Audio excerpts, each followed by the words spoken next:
Bismillahirrahmanirrahim. Assalamualaikum warahmatullahi wabarakatuh.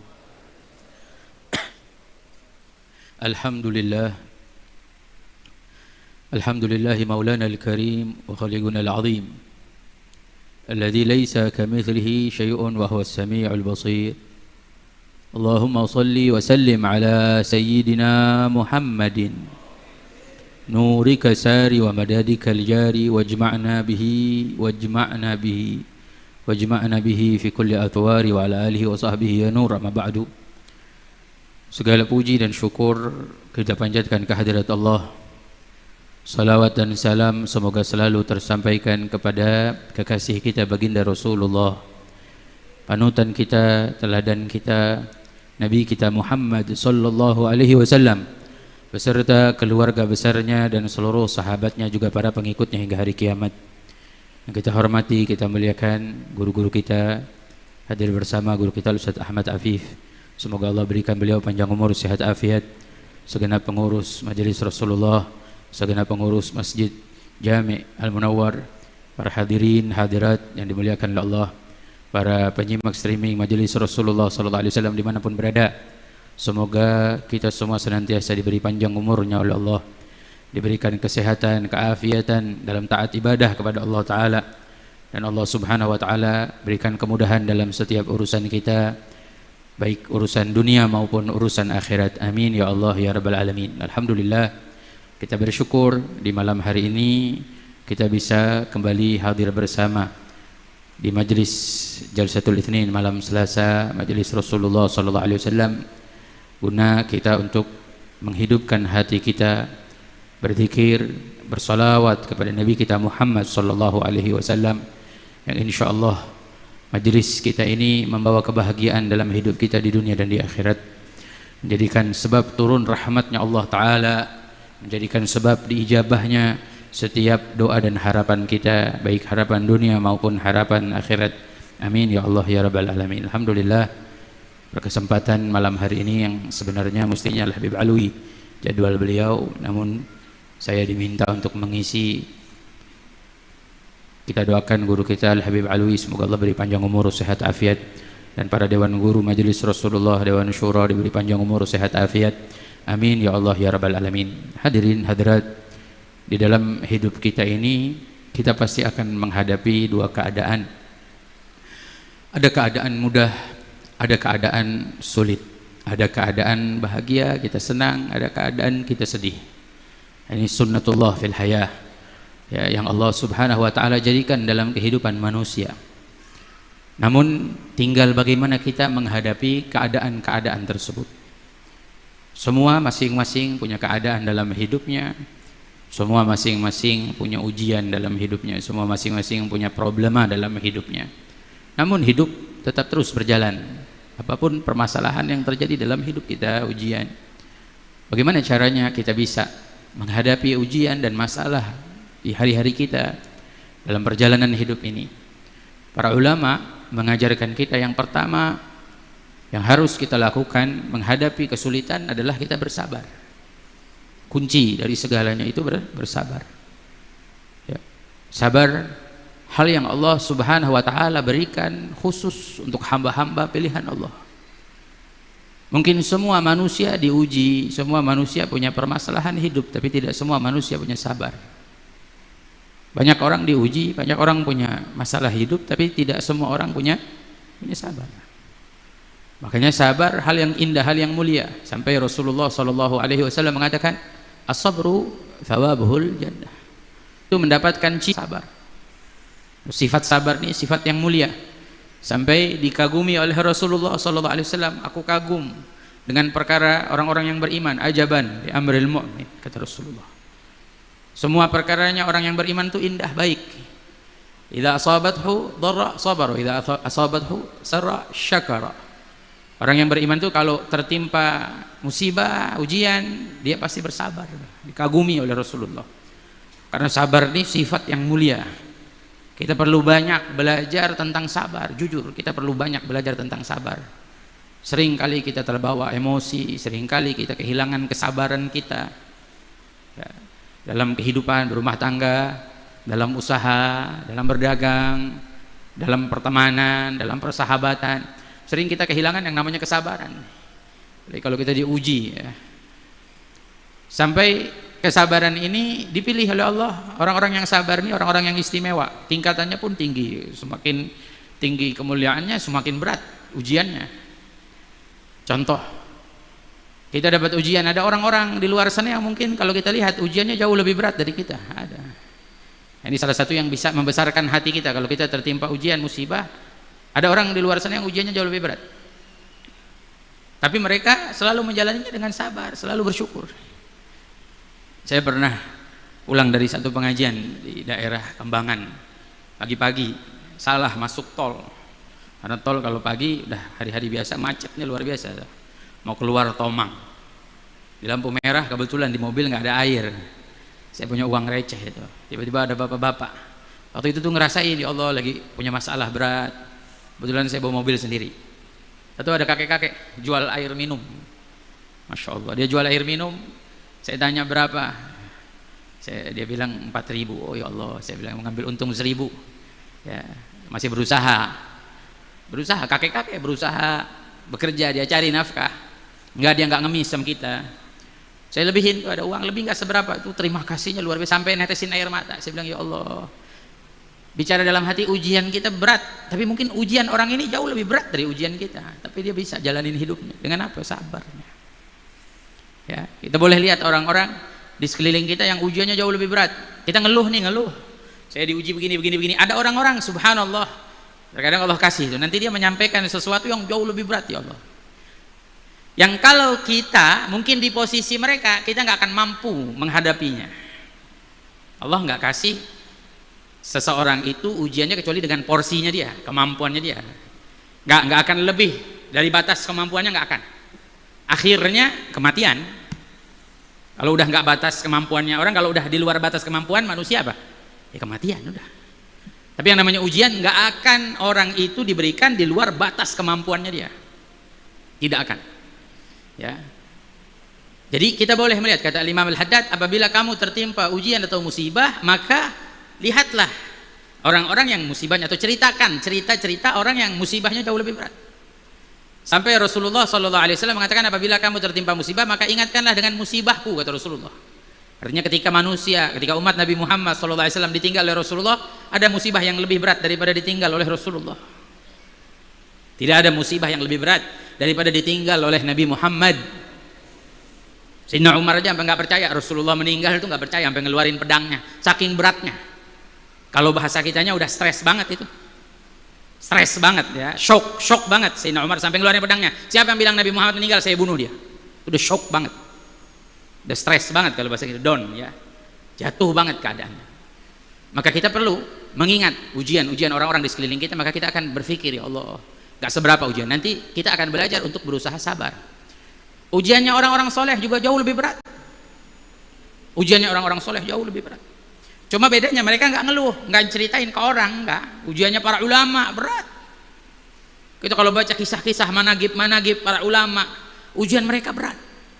Di atasnya lagi ujiannya jauh lebih berat, ujiannya para nabi berat, ujiannya para anbiya berat. Dari para anbiya ada lagi ujiannya yang jauh lebih berat, mereka para ulul azmi. Dari ulul azmi ada lagi yang ujiannya jauh lebih berat, yaitu Nabi kita Muhammad.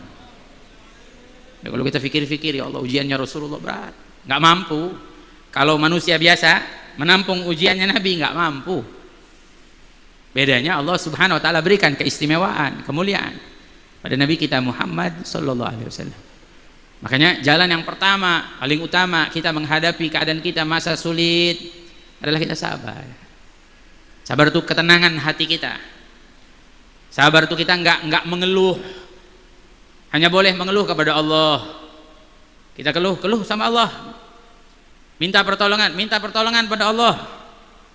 Ini orang yang betul-betul dalam kehidupannya dia selalu menyerahkan dirinya kepada Allah Ta'ala. Hidupnya ada dalam ketentuan Allah. Itu yang pertama. Yang kedua, hadapi dengan ridha. Setelah sabar, kita harus menjadi hamba yang ridha atas ketentuan Allah, rela atas ketentuan Allah, ikhlas atas ketentuan Allah. yang sekarang kita ada di dalamnya, yang sekarang di posisi kita, apapun itu kita harus ridho. Rizki yang Allah berikan, jadilah kita hamba yang ridho. Diberikan sebegini, ya udah, sebegitulah rizki kita. Ridho, ya Rabb, alhamdulillah. Boleh minta, silakan, tapi kita ridho, ikhlas dalam hati. Bahasanya enggak ngedumel. Bahasanya itu enggak ngelawan, enggak mengingkari, enggak bilang kok segini. Kenapa dikasih segini? Coba dikasih segini. Kata Imam Al-Habib Abdullah bin Alwi Al-Haddad, law walim wa kaif gaulun dzil hamak. Perkataan kalau, andai dikasih segini, atau perkataan gaul dzil hamak, orang yang enggak punya akal, orang bodoh. Ya'tarid 'ala Allah alladzi khalaq, karena tanpa disadari ketika dia berucap seperti itu dia sedang menentang Allah yang menciptakan dia. Kita itu kalau kita ngedumel, kita ngeluhnya sama manusia, ngeluhnya sama keadaan kita tanpa mengeluh minta sama Allah pertolongan, ya Rabb. Bukan, kalau ngeluh minta sama Allah pertolongan beda. Ya Rabb, hamba dalam keadaan ini berilah pertolongan, Engkau tahu keadaan kami, Engkau mengetahui apa yang terjadi pada diri kami. Kita minta pertolongan beda. Kalau ini enggak, dia ngeluh sama keadaan, kenapa saya begini? Kalau saya begini, ini perkataan orang-orang yang tanpa dia sadari dia sedang menentang Allah Ta'ala. Padahal mulia orang-orang yang ridho, ya, orang-orang yang ridho atas ketentuan Allah. Sampai di dalam hadits qudsi Allah Subhanahu wa taala berfirman, "Man lam yarda bi qada'i wa lam yasbur ala bala'i falyaltamis rabban siwa." Siapa yang enggak ridho dengan ketentuanku, kata Allah, siapa yang mencari, siapa yang tidak sabar atas ujianku, kata Allah, atas musibah, atas bala, falyaltamis rabban siwa, cari Tuhan selain aku. Kalau udah ditolak sama Allah suruh nyari yang lain, mau minta tolong sama siapa kita? Makanya kita harus jadi hamba yang ridho di posisi kita. Semua masing-masing punya bidangnya. Oh, saya ngelihat ada orang, ya Allah, orang ini dikasih mulia, lebih mulia dari saya. Oh, orang ini punya keilmuan lebih tinggi dari saya. Oh, orang ini punya rezeki lebih banyak dari saya. Kita harusnya ridho. Posisi yang dikasih oleh Allah kepada kita ini saat ini adalah posisi yang terbaik. Sama kayak kita dikasih pasangan, dikasih istri. Yang laki dikasih istri, yang perempuan dikasih suami. Yang laki dulu dah dikasih, yang perempuan dulu dikasih suami. Suaminya masya Allah susah dibilanginnya. Suaminya apa yang dilakuin? Main apa namanya, game melulu. Suaminya susah, pokoknya susah deh. Ya ridho, itu suami ente. Suaminya galak, ridho, itu suami ente. Yang laki dikasih istri bawel, ya ridho. Alhamdulillah dikasih istri bawel, coba dikasih istri nggak ngomong kayak patung, ya kagak enak juga, ya. Tapi ini dikasih sama Allah, ya memang istri kita udah ridho atas ketentuan Allah, itu yang mahal. Makanya sering kita dengerin qasidah, Ustaz Qalbi bacain qasidah Imam Al-Haddad, wa in tarda bil magsumi ishta muna'aman wa in lam takun tardahu ishta fi hasan. Apabila kamu ridho dengan ketentuan Allah untuk kamu tuh, kamu akan hidup senang, kamu akan hidup bahagia, kamu akan hidup senang. Hamba yang ridho atas ketentuan Allah hidupnya senang, dikasih senang, enggak ngeluh. Dikasih kurang, enggak ngeluh. Target dia sehari berapa? 100.000. Jalan nih, ngojek. Target sehari 100.000 nih, kalau enggak 100.000 dapat 50.000. Kalau hamba yang ridho atas ketentuan, tenang aja, ada 50. Alhamdulillah ya Rabb. Alhamdulillah. Dikasih segini, ini rezeki dari Allah buat saya. Memaksain lebih, enggak bisa. Kita memaksain lebih, enggak bisa. Maka jadilah kita hamba yang ridho. Terus kalau kita kepengen punya lebih, ya kita berdoa minta sama Allah, ya Rabb, berikan kelebihan, berikan rezeki. Ya bantu dengan sebab-sebab yang bisa menjadikan Allah meluaskan rezeki kita. Jauhkan sebab-sebab yang bisa menjadi penghalang rezeki kita. Jauhin sebab-sebab dosa, maksiat yang bisa menghalangi rezeki kita.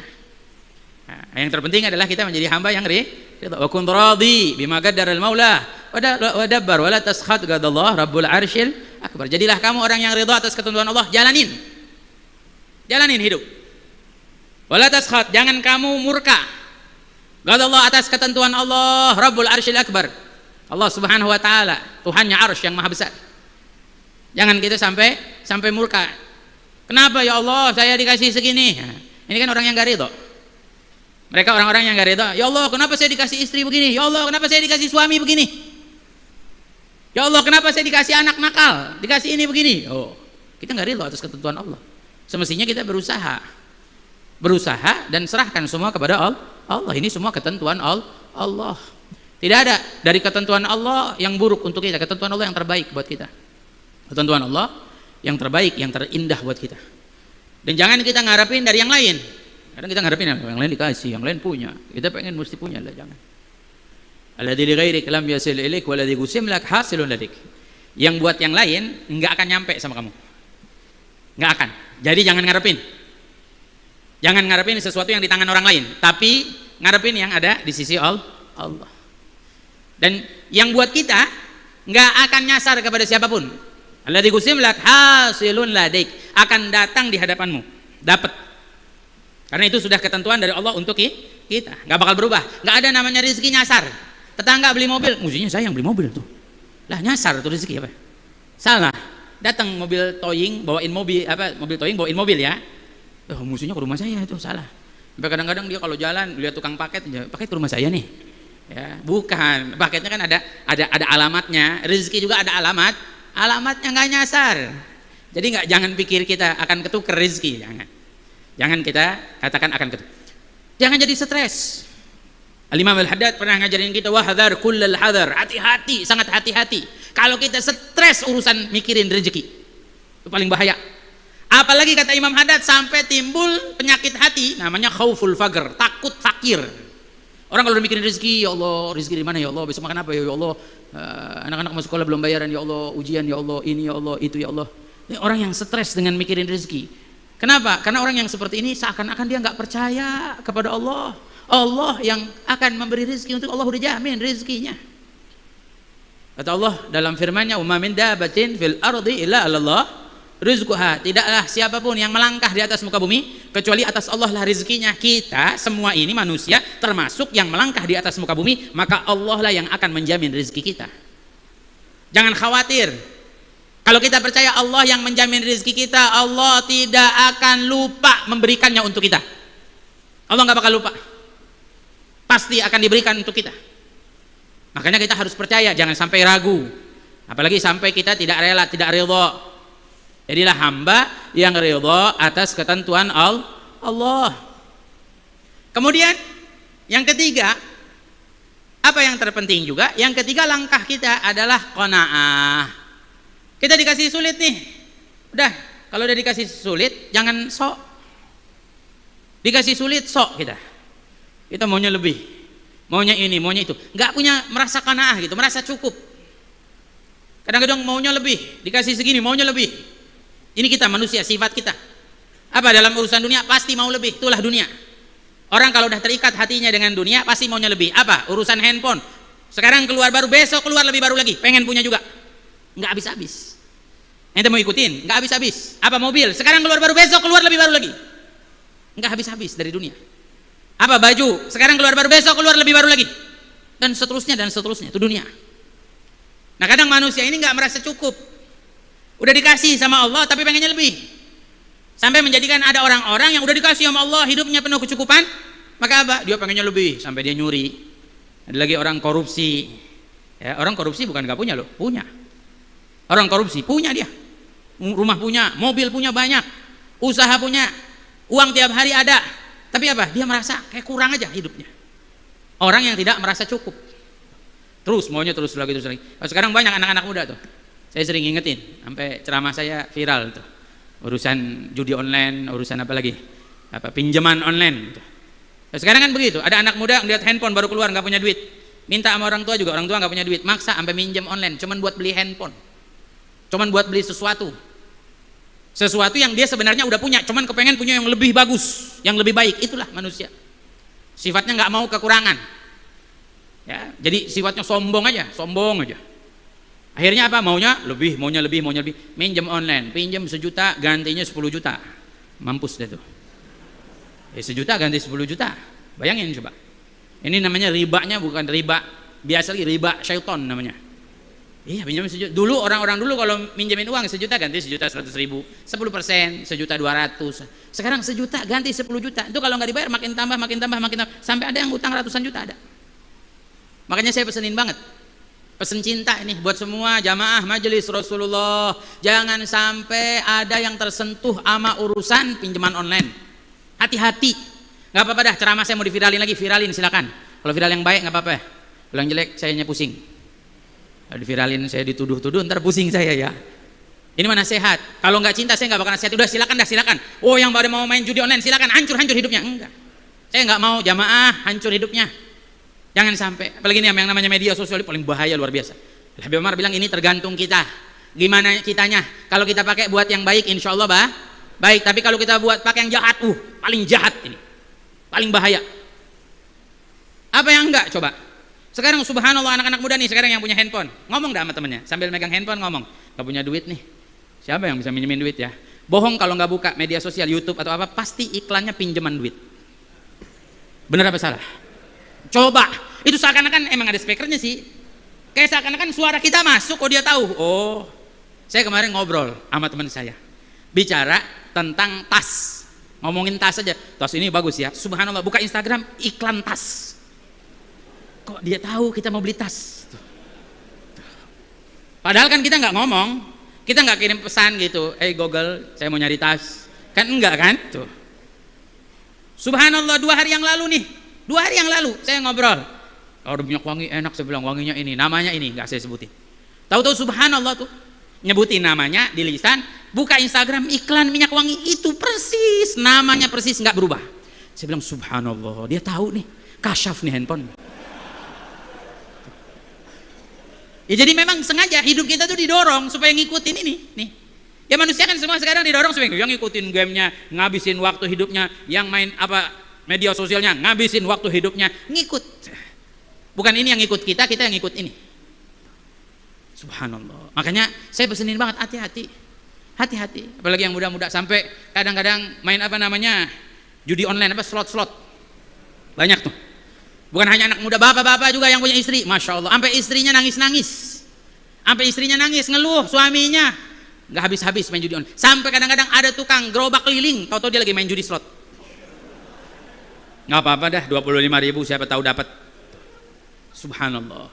Ya bukan kenapa-napa, saya nggak tahu, nggak pernah ngelihat judi slot, tapi dapat aja informasi. Informasinya apa? Pasti keluhan. Bib, ada orang punya utang 5 juta gara-gara judi online, ada yang 20 juta. Ada yang sampai 100 juta, ada yang sampai 140 juta, ada yang sampai gadai surat rumahnya, ada yang sampai udah nabung-nabung mau nikah, akhirnya main judi online, pengen kaya instan, pengen kaya tapi instan caranya, ya orang makanya kerja, usaha, apa yang bisa dilakukan, yang halal, ini enggak main judi online, akhirnya apa? Habis uangnya, boro-boro nikah, gagal nikahnya tuh. Makanya nasihat, jangan sampai kita menghancurkan hidup kita, karena urusan-urusan ini nih. Kita harus menjadi hamba yang merasa cukup. Kalau kita merasa cukup, senang aja. Dikasih rezeki sama Allah berapa aja, kita merasa cukup, senang aja. Udah pakai buat kebutuhan kita, keperluan kita. Jangan kita juga berlebihan. Lagi punya uang banyak nih, masya Allah, jor-joran. Ayo kita makan yuk, saya traktir semua. Semajelis Rasulullah saya traktir. Keren itu. Gak apa-apa sih, kalau udah punya usahanya apa namanya miliarder, boleh silakan. Tapi kalau kita ngerasa, ya secukupnya. Sedekah juga semampu kita, secukupnya kita sedekah, semampu kita. Kecuali Allah kasih kita rezeki yang lebih, semua ada batasnya, ada magomnya juga. Nggak nyampe magom kita, kita dapat rezeki semuanya kita sedekahin. Belum magomnya itu magomnya aulia, magomnya wali, orang soleh begitu. Kalau kita enggak, kita kasih semua, yang di rumah ngambek ntar. Mana uang belanja begitu ya. Belum magomnya belum. Tapi paling enggak semua kan ada batasannya, ada kemampuannya. Semua ada kemampuan masing-masing. Jadi kita harus merasa cukup, apa gunanya? Buat makan. Ya kayak anak-anak kos katanya kalau habis gajian ya nanti kalau udah akhir bulan sampai makan Indomie apa makan apa gitu, mie yang dimakan tiap. Ini kan berarti dia nggak mencukupi. Kadang-kadang royal, ngeliat apa ini baru mesti beli baju baru, setelan baru, jam tangan, ini itu, masya Allah. Sehingga apa habis uangnya, akhirnya hidupnya nggak berkecukupan, sayang. Ya, gunain yang penting-penting. Gunain, rasain dalam hidup kita itu merasa cukup. Apa yang Allah kasih, alhamdulillah. Makan segini yang Allah kasih, alhamdulillah. Ini rezeki-rezeki yang Allah kasih buat kita, kita harus merasa cukup. Itu semua dari Allah Ta'ala. Dahulu Sayyidah Fatimah Zahra radhiyallahu ta'ala anha, putri Rasulullah sallallahu alaihi wasallam, perempuan yang selalu merasa cukup, nggak pernah ngeluh sama Sayyidina Ali, sama suaminya nggak pernah ngeluh. Sayyidina Ali pulang nggak bawa uang, nggak pernah ngeluh, nggak bawa apa-apa, nggak pernah ngeluh. Makanya sampai di dalam salah satu sifatnya disebutkan Sayyidah Fatimah Zahra itu perempuan yang paling qanaah. Qanaahnya luar biasa, selalu merasa cukup, apa aja ada. Ya, pakaian buat putra-putranya, putrinya, udah cukup, nggak berlebihan dalam hidupnya. Berhari-hari sampai nggak makan, mereka merasa cukup, alhamdulillah ridho, mereka sabar dalam ketentuan Allah. Ini yang mestinya menjadi sifat kita juga, yang kita contohin sifat mereka, manusia-manusia yang dipilih oleh Allah Ta'ala, yang menjadi contoh buat kehidupan kita. Ya kalau kita nggak mau ngikutin Rasulullah, istri kita, putri kita nggak mau ngikutin Sayyidah Fatimah, mau ngikutin siapa? Sedangkan manusia di luar sana sekarang sedang menggambarkan kehidupannya kemewahan dunia, sehingga apa? Tumbuh dalam pikiran manusia nih, keinginannya dengan kemewahan dunia. Padahal kemewahan dunia semua akan tinggalkan. Coba kita lihat di media sosial, orang lagi pamer mobil baru, pamer ini baru, pamer rumah baru, pamer ini, pamer kekayaan, pamer itu. Ini kesibukan orang manusia sekarang, menumbuhkan sifat sombong di hati manusia. Hati-hati. Ya, kita mudah-mudahan gak termasuk daripada orang-orang seperti itu. Amin. Ya Rabbal Alamin. Dan juga yang gak kalah penting dari itu semua, kita jalaninnya adalah dengan husnudzon. Kita berprasangka baik kepada Allah Ta'ala. Ini salah satu pegangan kita. Pegangan. Jadiin ini pegangan hidup kita. Karena orang-orang yang husnudzon kepada Allah Ta'ala adalah orang-orang yang beruntung. Sebab Allah Subhanahu wa taala sendiri yang mengatakan ana inda dzanni 'abdi bi. Aku ada dalam prasangka hambaku. Kalau kita berprasangka baik kepada Allah, maka sudah pasti Allah akan memberikan kebaikan untuk kita. Tapi hati-hati, kalau kita tidak berprasangka baik kepada Allah, bahkan sampai kita berprasangka buruk kepada Allah, maka kehidupan kita pun akan rusak. Keburukan itu akan sampai kepada kita. Ini pegangan. Ya, sampai disebutkan oleh Rasulullah, khaslatani laisa fawqahuma syai'un minal khair. Dua perkara yang paling tinggi, paling mulia, tidak ada yang lebih tinggi dari itu. Apa? Pertama, husnudzon billah, husnudzon bi ibadillah. Berprasangka baik kepada Allah dan berprasangka baik kepada hamba Allah. Orang yang hidupnya selalu berprasangka baik, maka orang itu tidak akan rugi. Sampai disebutkan oleh salah satu ulama, siapa yang berprasangka baik, maka dia tidak akan kecewa. Siapa orang prasangka baik tidak akan kecewa. Walaupun salah. Kita berprasangka baik sama orang, ini orang Masya Allah baik, ini orang soleh, orang ini. Taunya itu bukan orang soleh, nggak salah. Nggak salah. Berprasangka baik kepada siapapun nggak salah. Sampai ada orang-orang soleh sama maling prasangkanya baik. Sama maling.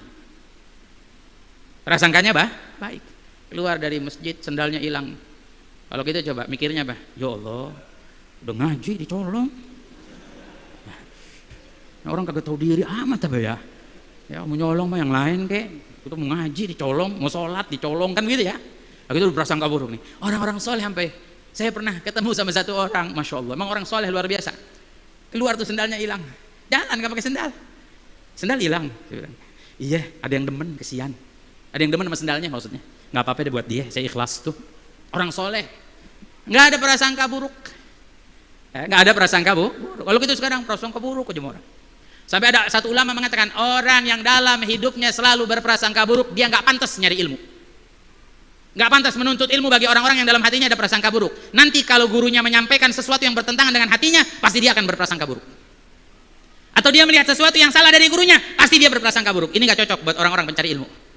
Tapi orang-orang yang pencari ilmu itu harus berprasangka kayak kita duduk nih satu sama lain samping kita, walaupun mungkin penampilannya apa yang kurang darinya, kita langsung berprasangka buruk, nggak cocok. Nggak cocok kita belajar. Tapi kita harus berprasangka baik. Mungkin di samping kita yang walaupun penampilannya sederhana, bisa jadi ini wali Allah, kekasih Allah yang dipilih oleh Allah, bisa jadi. Kita nggak tahu loh. Orang-orang yang berprasangka baik itu menang. Apalagi urusan dalam prasangka baik kepada siapa? Kepada Allah Ta'ala. Apa yang harus kita prasangkakan? Yang harus kita prasangkakan yang pertama, bahwa Allah akan memberikan pertolongan untuk kita. Sudah pasti haknya Allah menolong hambanya. Jadilah kita orang yang berprasangka baik nih, walaupun sekarang sulit, tapi yakin Allah akan berikan pertolongan untuk kita. Yakin Allah Subhanahu wa taala akan berikan pertolongan. Sesulit-sulit apapun, seberat apapun masalah kita, yang bahkan kita nggak mampu mengurus masalah itu, karena memang kita aslinya adalah makhluk yang lemah, tidak punya kemampuan apapun. Hanya Khalik yang maha menciptakan, yang mampu, yang punya kuasa untuk memberikan pertolongan untuk kita, untuk mengurus setiap masalah kita. Jangan berasa kita kita mampu, kita bisa. Jangan. Kita manusia yang perlu pertolongan, siapapun kita. Kalau bukan karena inayah dari Allah, kalau bukan karena pertolongan Allah, kita nggak akan mampu menghadapi ujian dan masalah hidup kita, nggak mampu. Nggak akan mampu.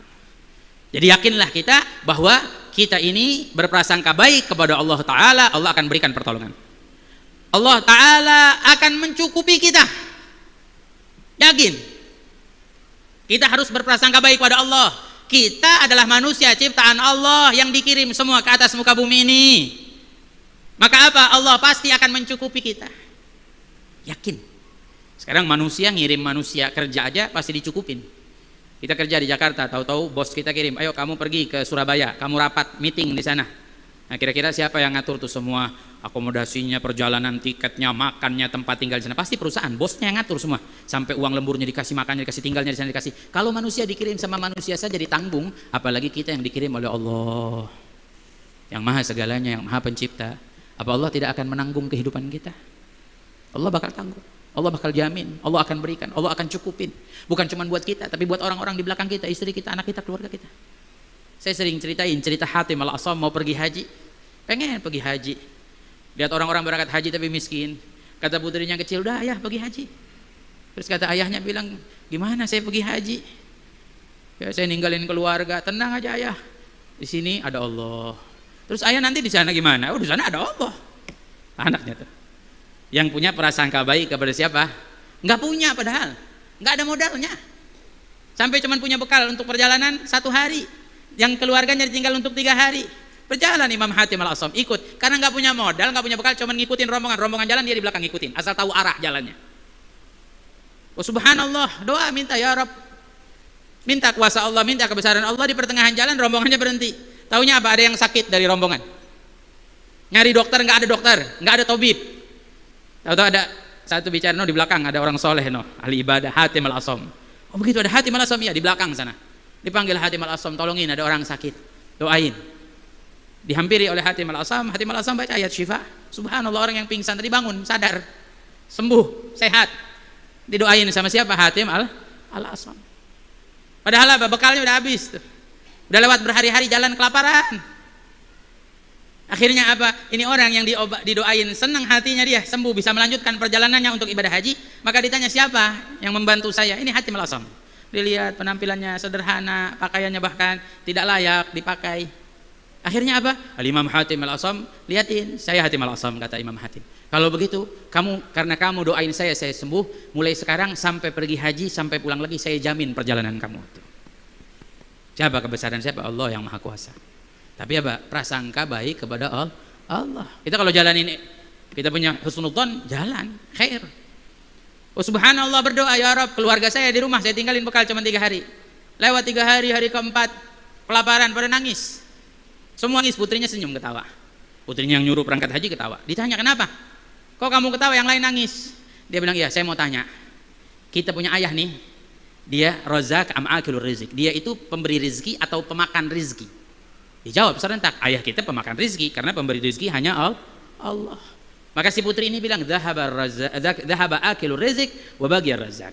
Memang telah pergi si pemakan rizki, tapi pemberi rizki tidak pernah pergi. Mau dimanapun, kapanpun, zaman, waktu, apapun, pemberi rizki itu selalu ada. Sampai hari ketiga kelaparan, datang orang ketuk pintu rumahnya. Ternyata ajudan raja minta air minum sama orang yang 3 hari 3 malam belum pada makan. Siapa yang kuasa di sini, raja atau Allah? Allah yang Maha Kuasa. Raja aja minta minum sama yang 3 hari 3 malam belum makan. Dikasih minum, setelah dikasih minum rajanya senang. Dari mana nih air? Dari rumah Hatim Al-Asam. Panggil Hatim Al-Asam ke sini. Hatim Al-Asam pergi haji. Terus siapa yang ngasih? Keluarganya ditinggalkan ya. Tahu, kenal Hatim Al-Asam bukan orang punya, bukan orang kaya.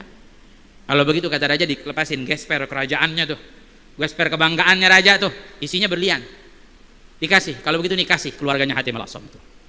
Sampai ngomong, ayo menteri-menteri siapa yang cinta sama saya, kasih juga gespernya buat keluarga Hatim. Dikasih tuh.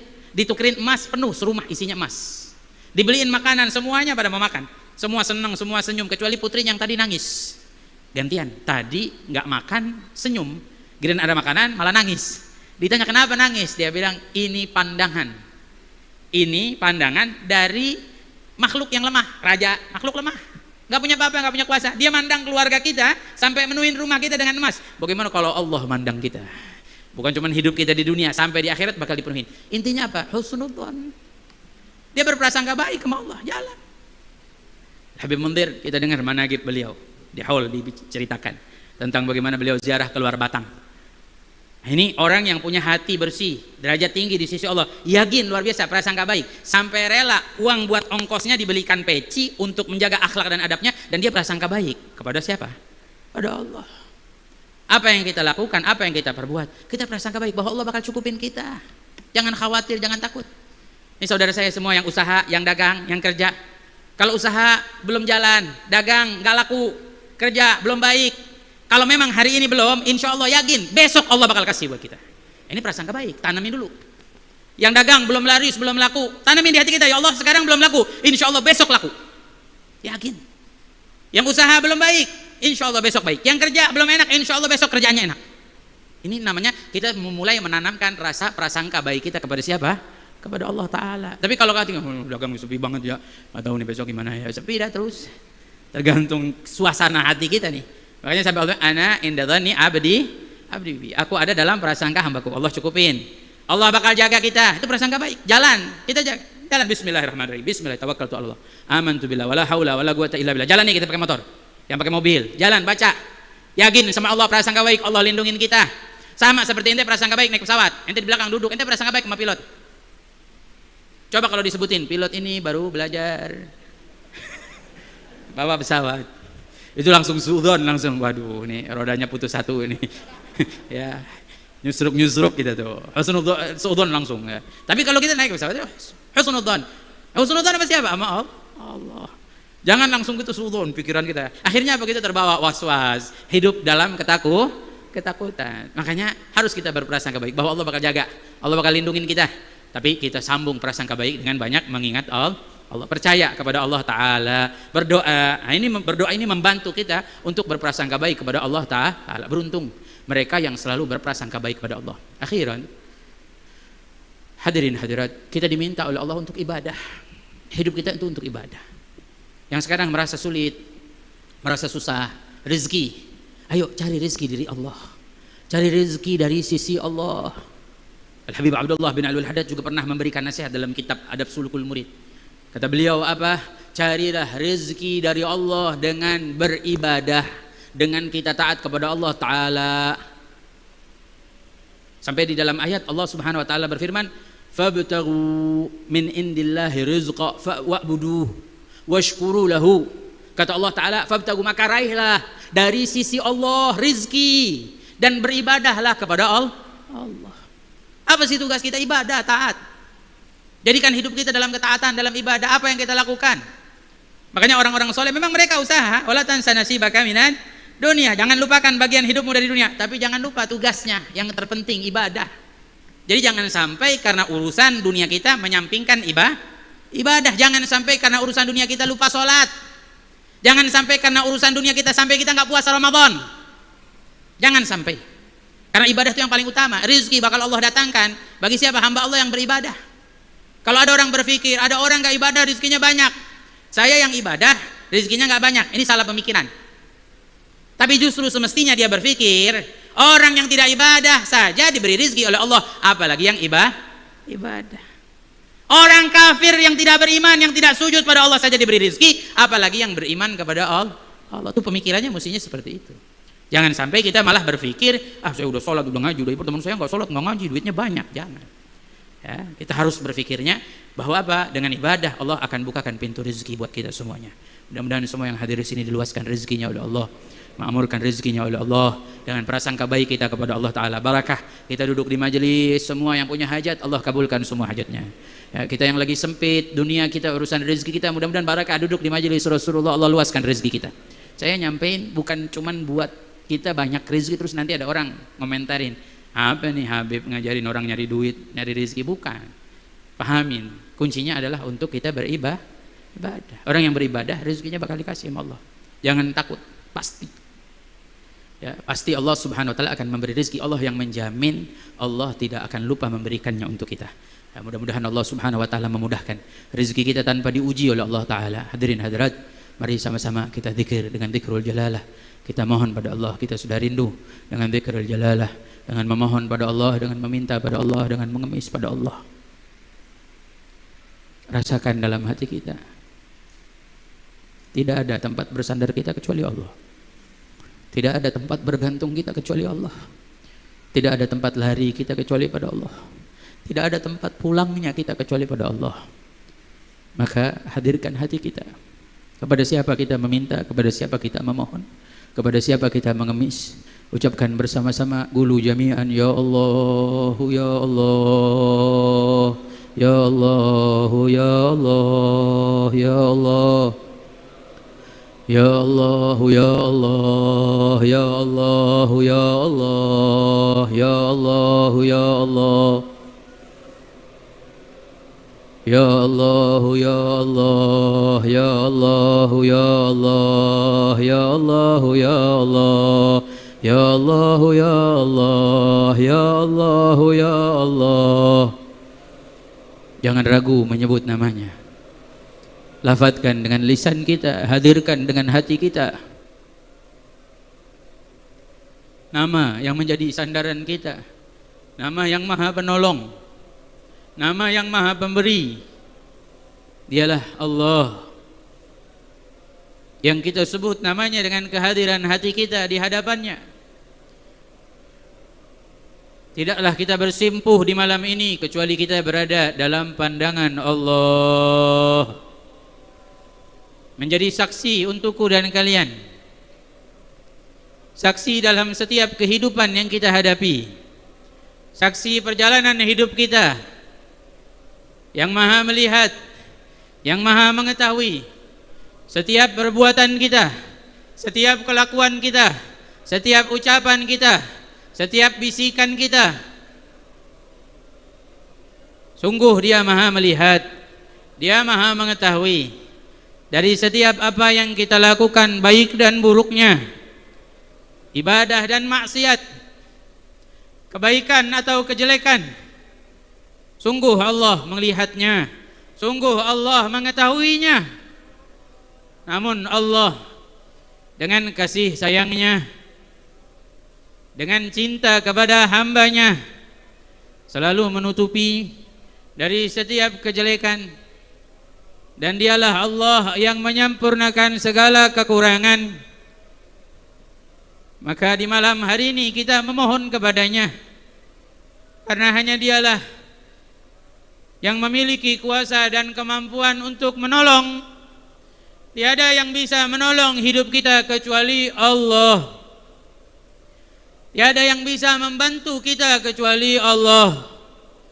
Tiada yang menyayangi kita melebihi Allah. Bahkan kasih sayangnya tidak bisa dibandingkan dengan kasih siapapun dari makhluknya.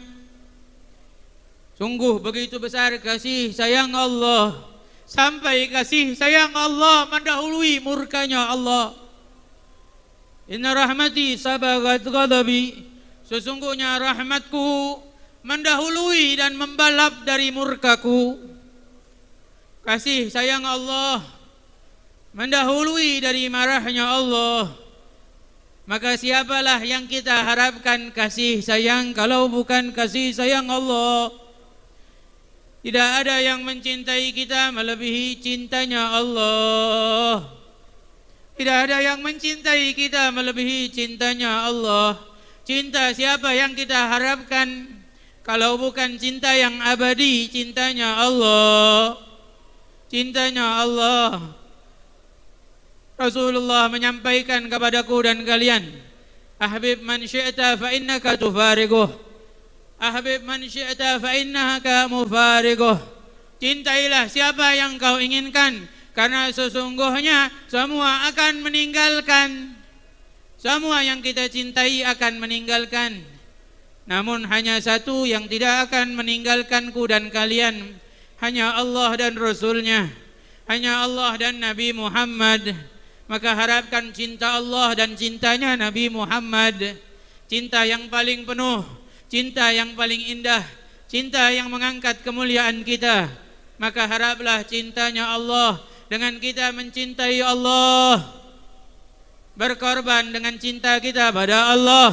Buktikan cinta kita kepada Allah.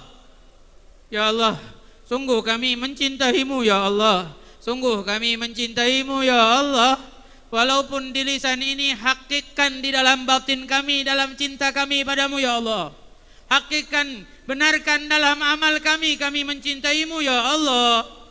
Jadikan kami hamba-hambamu yang dicintai olehmu, hamba-hambamu yang selalu taat beribadah padamu ya Allah, hamba-hambamu yang jauh dari dosa dan maksiat ya Allah. Ya Allah, Jauhkan kami dari dosa ya Allah. Kami tidak sanggup menjauhi diri kami dari dosa. Hanya Engkau yang mampu menjauhi kami dari dosa. Jauhkan kami dari dosa ya Allah. Jauhkan kami dari maksiat ya Allah. Jauhkan kami dari kesalahan ya Allah. Ya Allah, sungguh kami lelah dengan dosa-dosa ya Allah. Sungguh kami lelah dengan kemaksiatan ya Allah. Sungguh kami lelah dengan kekhilafan ya Allah. Sungguh kami lelah dengan kesalahan ya Allah. Ya Allah. Ya Allah, Ya Allah, Ya Allah, Ya Allah, Ya Allah, Ya Allah, Ya Allah, Ya Allah, Ya Allah. Kami hamba-hambamu yang penuh dosa ya Allah, mengemis ampunanmu ya Allah, mengemis kasih sayangmu ya Allah, mengemis rahmatmu ya Allah. Kami mengemis di hadapanmu ya Allah. Ampuni dosa-dosa kami ya Allah. Ampuni dosa-dosa kami ya Allah. Wahai yang maha mendengar, wahai yang maha mendengar, ampuni kami ya Allah. Wahai yang maha mendengar, ampuni kami ya Allah. Ampuni kami ya Allah. Ampuni kami ya Allah. Wahai yang maha melihat, pandanglah kami ya Allah. Walaupun kami hina dan tidak pantas dipandang, namun berilah pandangan kasih sayangmu ya Allah. Kami hamba-hambamu, kami hamba-hambamu yang walaupun kami hina penuh dosa, hanya tumpukan dosa, hanya karung dosa, hanya gunung dosa. Namun siapa lagi yang akan memandang kami kalau bukan Engkau ya Allah? Siapa yang akan memandang kami dengan pandangan kasih sayang kalau bukan Engkau ya Allah?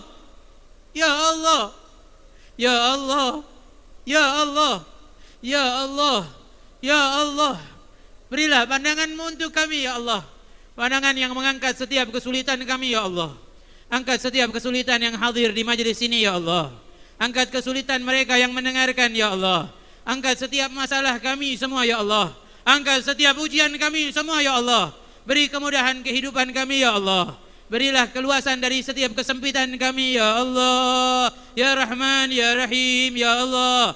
Ya Rahman ya Rahim ya Allah. Ya Rahman Ya Allah, Ya Rahman, Ya Rahim, Ya Allah. La ilaha illallah, la ilaha. La ilaha illallah al-azimul halim. La ilaha illallah rabbul arshil azim. La ilaha illallah rabbus samawati wa rabbul ardi wa rabbul arshil karim.